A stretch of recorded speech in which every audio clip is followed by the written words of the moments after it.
Hi guys, मेरा नाम है साहिल खन्ना और आज की वीडियो शुरू करते हैं। एक नया सेटअप है, ये परमानेंट नहीं है, टेम्परेरी है, क्योंकि बिजनेस न्यूज़ और टेक न्यूज़ दोनों इकट्ठी शूट कर रहा हूँ एक के बाद में एक। तो इसलिए टाइम बचाने के लिए एक ही जगह पे शूट किया जा रहा है। तो सबसे पहली न्यूज़ है डोनाल्ड ट्रंप की। तो उन्होंने बोला है कि भाई वो चाहते नहीं है एप्पल इंडिया के अंदर आईफोन्स बनाए। अब इस बात को आप दो डायरेक्शन में ले जा सकते हो। एक, क्या इंडिया यूएस की ट्रेड वॉर शुरुआत हो रही है? इस चक्कर में डोनाल्ड ट्रंप कह रहे हैं कि एप्पल भाई ना बनाए इंडिया के अंदर वगैरह वगैरह। बट एक्चुअली डोनाल्ड ट्रंप का यहाँ पे कहने का मतलब ये है कि इंडिया में ना बनाओ, यूएस में बनाओ। वो ये नहीं कह रहे इंडिया में मत बनाओ, वो कह रहे इंडिया में ना बना के यूएस में बनाओ। एप्पल मानेगा नहीं मानेगा वो तो देखने वाली बात है। बट एप्पल को अगर यूएस में प्रोडक्ट बनाने तो महंगे पड़ेंगे रिलेटिवली, क्योंकि वहां की लेबर और यहाँ की लेबर में फर्क है। तो जितने समझदार लोग थे वो ये समझ गए कि भाई ये ट्रेड वॉर वाली डायरेक्शन वाली बात नहीं हो रही है।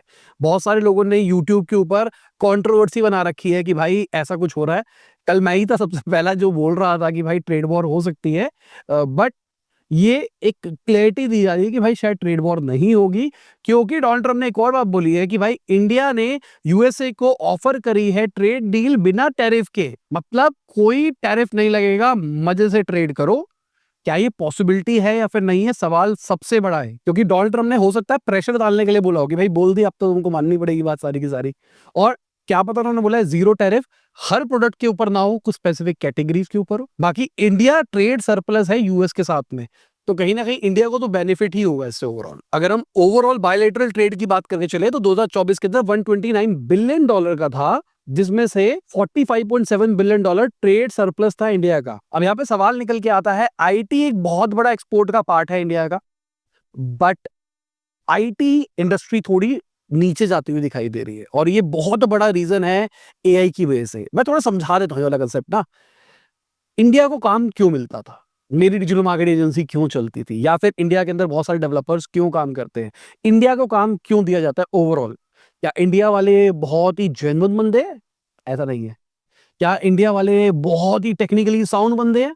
शायद जरूरी नहीं है। अगर आप देखोगे टॉप टेक कंपनीज में इंडिया वाले कहीं नहीं है, तो आप एक बार को कह सकते हो कि बाहर वाले लोग टेक में भी अच्छे हैं, एकदम बेकार नहीं है। तो इंडिया को काम क्यों मिलता था? ऑपरेशनल एफिशिएंसी के चक्कर में, मतलब पैसे। इंडिया एक सस्ती कंट्री थी और वहां पर अगर मान लो एक काम करने के लिए आपको 5 बंदे लगते हैं, यहाँ पर आप 7 बंदों के पैसे, 8 बंदों के पैसे भी खर्च कर दोगे तो भी उससे कम लगेंगे। इसलिए इंडिया को काम मिलता था। कंपनियां कहती थी कि भाई ये हमारा काम है, इट्स बेटर कि इनको आउटसोर्स कर दो, ये बना के दे देंगे। तो इंडिया की जितनी भी बड़ी आईटी कंपनीज थी वो इसी चीजों के ऊपर काम कर रही थी। बट एआई की आने की वजह से क्या हो रहा है कि अब 5-6 बंदों का काम एक बंदा कर पा रहा है। कोई बोलता है ना कि भाई एआई नहीं कर पा रहा, मैं कोड कर रहा हूं, मैं प्रोडक्ट्स बना पा रहा हूं। जो चैट जीपीटी का 2.5 आईओ वाला वर्जन है, उस पे मैं प्रॉम्प्ट लिख के ना बहुत सारी चीजें बना लेता हूं। आपको टेस्ट करना है ना, खुद करके देख लो। मैं तो बड़ी बात कर ही नहीं रहा। जो गूगल जेमिनी का 2.5 प्रो आईओ वाला वर्जन है ना, वो उसमें आप सब कुछ बना सकते हो। नहीं बिलीव है ना, फ्री अकाउंट में जाओ, वहां पर ऊपर मॉडल चेंज करो और उस पर प्रॉम्प्ट लिखो कि भाई create a news website template for me. ठीक है, इतना सा लिख के एंटर मार दो और उसके बाद बनने दो उसको। अगर वो कुछ और दिखा रहा है उसको बोलो प्लीज कोड इट, वो करके दे देगा, बना के दे देगा। अगर आपको कोई वेब ऐप चाहिए ना, तो आप इनका जो स्टूडियो है उस पे जाओ और कुछ भी प्रॉम्प्ट लिख दो, वो आपको प्रोडक्ट्स बना के दे रहा है जो अप एंड रनिंग है। ये हम जैसे बंदे यूज कर पा रहे हैं जो बहुत खतरनाक कोडिंग के अंदर नहीं है। अब मान के चलो एक कोडर को कितनी एफिशिएंसी मिल रही है ये की वजह से। अगर उसको कोई काम करने में जो जो कि मैं कहूंगा बहुत बेला काम था, उसको लॉजिक पता है क्या करना है, बट उसको करने के लिए उसको आधा घंटे का कोड लिखना पड़ रहा है। आज एआई उसकी वो मदद कर सकता है, वो आधे घंटे की जगह 5 मिनट में हो जाएगा। तो यहाँ पर क्या होगा, ऑपरेशनल एफिशिएंसी इंप्रूव हो जाएगी। तो अगर यूएस के अंदर एक बंदा है जो एआई को बहुत खतरनाक तरीके से यूज कर पा रहा है और वो 10 बंदों का काम अकेला कर पा रहा है, तो मैं उसको हायर कर लूंगा, यूएस वाले को ही। और यही ट्रेंड शिफ्ट होता हुआ दिखाई देगा, मानो या ना मानो। मुझे पता है बहुत लोग क्रिटिसाइज करेंगे, बट ये ट्रेंड आपको दिखाई देगा। मैं कहूँगा 6 महीने के अंदर अंदर, शायद इस क्वार्टर में ना दिखाई दे, उसके अगले क्वार्टर में उतना ना दिखाई दे, उसके अगले क्वार्टर में दिखाई देगा ही देगा। मतलब इस फाइनेंशियल ईयर के आखिरी का जो क्वार्टर होगा ना, लिख लो, साइन करवा लो, ऐसा होगा। क्योंकि मैं देख पा रहा हूँ क्या हो रहा है। बाकी टेक के रिगार्डिंग अगर ज़्यादा जानना चाहते हो तो हमारे टेक न्यूज़ वाला चैनल है, वहाँ पर हम ये सारा बताते हैं, एआई में क्या हो रहा है, क्या-क्या दुनिया हो रही है। बिज़नेस न्यूज़ वाली ऑडियंस के लिए एकदम नई चीज़ हो सकती है, पर टेक वालों को ये सब कुछ पता होता है कि मैं पहले ही वहाँ पे बता चुका होता हूँ। बाकी अगर मैं ट्रम्प की बात करके चलूँ तो उन्होंने $1.2 ट्रिलियन की डील कतर के साथ में साइन करी है, जहाँ पे $243.5 बिलियन के एग्रीमेंट की बात हुई है। अगर हम बोइंग की बात करके चले, जो कि प्लेन बनाने वाली कंपनी है, उनको भी $243 बिलियन का ऑर्डर मिल गया है। तो ये जितना भी काम आ रहा है, अगर वो यूएस के अंदर आता है तो वहां पर नौकरियां क्रिएट होगी। और डोनाल्ड ट्रम्प का जो विजन है कि भाई यूएस को बेटर करना है, वो होता हुआ दिखाई दे सकता है। बाकी हमारी गवर्नमेंट की बात करके चले तो उन्होंने छठा सेमीकंडक्टर प्लान अप्रूव कर दिया है। जेवर के अंदर ये प्लांट अप्रूव किया गया है, 3706 करोड़ का अप्रूवल दिया गया है। ये एचसीएल और फॉक्सकॉन का कोलैबोरेशन होने वाला है। यहाँ पर 2027 के अंदर पहली डिस्प्ले ड्राइवर चिप बनती हुई दिखाई देगी, जो कि मोबाइल फोन्स, लैपटॉप, ऑटोमोबाइल और पीसी के लिए यूज होगी। एक महीने के अंदर 20,000 वेफर्स बन सकते हैं यहाँ पर, तो बढ़िया चीज है भाई देखा जाए तो। बाकी 3 नैनोमीटर चिप भी बनने वाली है इंडिया के अंदर, टेक न्यूज में बताऊंगा ये वाली बात को। अगर हम जेप्टो की बात करके चले तो उन्होंने जेप्टो एटम निकाला है, जो कि एक subscription based consumer analytics platform होने वाला है। यहाँ इनका बिजनेस मॉडल अच्छा बनता हुआ दिखाई देगा। इनके प्लेटफॉर्म पे ट्रैफिक है, लोग सर्च मार रहे हैं, अलग अलग तरीके से अलग अलग प्रोडक्ट्स ले रहे हैं। अब जो इनके प्लेटफॉर्म पे ट्रैफिक का डेटा है, उस डेटा को ये बेचेंगे। स्मार्ट है देखा जाए तो, पैसा कमाएंगे। जोमेटो वाला फ्री में देता भाई। वैसे अगर आपको अपना कोई भी फूड डिलीवरी का आउटलेट खोलना है तो जोमेटो के आप प्लेटफॉर्म पे जा सकते हो, वहां पर देख सकते हो सारी की सारी चीजें। आपको प्रिसाइजली पता लगता है कि आपकी लोकेलिटी पे कौन सा प्रोडक्ट ज्यादा बिकता है, कौन सा प्रोडक्ट की किस प्राइस रेंज वाली ज्यादा आइटम बिकती है, सब दिखता है। तो एक जगह पे जेप्टो बहुत सारा पैसा रेज कर रहा है ताकि अपना रेवेन्यू एक्सपेंड कर सके। लॉसेस बढ़ते हुए दिखाई देगी उसके चक्कर में, पर दूसरी साइड पे ये एनालिटिक्स वाला सिस्टम बना रहा है जहां पर सब्सक्रिप्शन से पैसा आता हुआ दिखाई देगा। स्मार्ट है। वीडियो आगे चलने से पहले आपको याद दिलाना चाहूंगा, आपने लाइक का बटन नहीं दबाया, लाइक का बटन दबा दो, चैनल को कर दो सब्सक्राइब। मैं ऐसी ही डेली बिजनेस न्यूज आके लाता रहता हूँ। बाकी आइसक्रीम ब्रांड होको की बात करके चले तो उन्होंने $10 मिलियन रेस करे हैं। ये $20 मिलियन का राउंड होने वाला है, जिसमें पहला वर्जन रेस किया गया है। इनका प्लान है फाइनेंशियल ईयर 25 के अंदर 500 करोड़ का रेवेन्यू रिपोर्ट करना। 24 के अंदर 32.38 करोड़ का रेवेन्यू था, 20 करोड़ से ज्यादा का लॉस था, और ये 500 करोड़ पे पहुंचने की बात कर रहे हैं। क्या आपने इनके प्रोडक्ट्स खाए या फिर नहीं खाए, कमेंट सेक्शन में बताना। मैंने तो नहीं खाया। बाकी अगर वन इंडिया फैमिली मार्ट की बात करके चले, $12 मिलियन उन्होंने भी रेस करे अपने सीरीज डी राउंड के अंदर। लास्ट 50 करोड़ रेस करे थे इन्होंने अपने सीरीज बी राउंड के अंदर। इनका टारगेट है टियर 3, टियर 4 सिटीज के अंदर अपने आप को एक्सपैंड करना। 65 स्टोर्स है इनके 10 स्टेट्स के अंदर, जहाँ पे नॉर्थ और ईस्ट इंडिया को ये टारगेट कर रहे हैं। गुरुग्राम के अंदर इनका वेयर हाउस है। बाकी क्विकर की बात करके चले तो 14 साल के बाद फाइनली प्रॉफिटेबल होता हुआ दिखाई दिया है। ऑल्दो इनका रेवेन्यू 12% घटता हुआ दिखाई दिया है, एक्सपेंसेस भी घटे हैं, बट प्रॉफिट दिखता हुआ दिखाई दिया है। 22 करोड़ रेफरल से आया है, 17 करोड़ एडवर्टाइजिंग से आया है। तो बढ़िया बात है भाई इनके लिए, इस टाइम पे जहां पर प्रॉफिटेबिलिटी की कदर हो रही है, ये प्रॉफिटेबल होते हुए दिखाई दे रहे हैं। एक और कंपनी होती थी क्विकर का ऑल्टरनेटिव, कौन सी थी और उसका क्या स्टेटस है, कमेंट सेक्शन में बताना। बाकी मेक माई ट्रिप की बात करके चले तो उनका Q4 का प्रॉफिट 83% घटता हुआ दिखाई दिया है, $29.2 मिलियन पे पहुंच गया। और इसका बहुत बड़ा रीजन पता है क्या? जब कंपैरिजन किया जा रहा है उस टाइम पे एक वन टाइम प्रॉफिट एंट्री डाली गई थी, इसलिए दिखाई दे रहा है। $126.1 मिलियन का डेफर्ड टैक्स क्रेडिट था और $30.6 मिलियन के कन्वर्टेबल नोट से गेन थे। इस चक्कर में प्रॉफिट घटता हुआ दिखाई दे रहा है। बाकी इनके रेवेन्यू की बात करके चले तो 21% बढ़ता हुआ दिखाई दिया है अगर मैं ईयर ऑन ईयर बात करके चलूं, बट 8% क्वार्टर ऑन क्वार्टर घटता हुआ दिखाई दिया है। शायद हो सकता है इस क्वार्टर में लोग ट्रेवल कम करते हो, इसलिए ऐसा हो रहा हो। ईयर ऑन ईयर तो बड़ा ही है ना।